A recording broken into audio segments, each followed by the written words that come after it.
నిన్ను ప్రేమించి నీకేం చేస్తాడో తెలుసా, కొన్నిసార్లు నిన్ను గద్దిస్తాడు. చూడండి, మీరు అంటూ ఉంటారు, రే జాగ్రత్త మంచం మీద నుంచి పడిపోతాం అని చెప్పని మనం చెప్పామనుకో, వినకపోతే దేవుడు బుద్ధి చెప్తాడు, సరి చేస్తాడు, సేవకుడు సరి చేస్తాడు.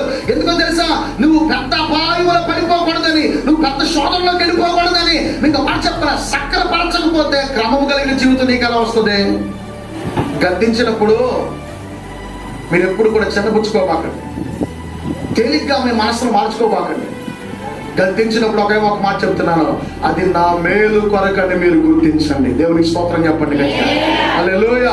బైబిల్లో చాలా మందిని దేవుడు గద్దించాడు. హాగర్ అనే వ్యక్తి వెళ్ళిపోతుంటే, ఎక్కడికి వెళ్ళిపోతున్నావు, వెళ్ళు, అక్కడికి వెళ్ళి మరలా ఇంట్లో నువ్వు నిలబడాలని చెప్పానంటే హాగర్ ఏం చేసింది తెలుసా, మరలా తిరిగి వెనక్కి వెళ్ళిపోయి ఆ ఇంట్లో సమాజం నిలబడింది.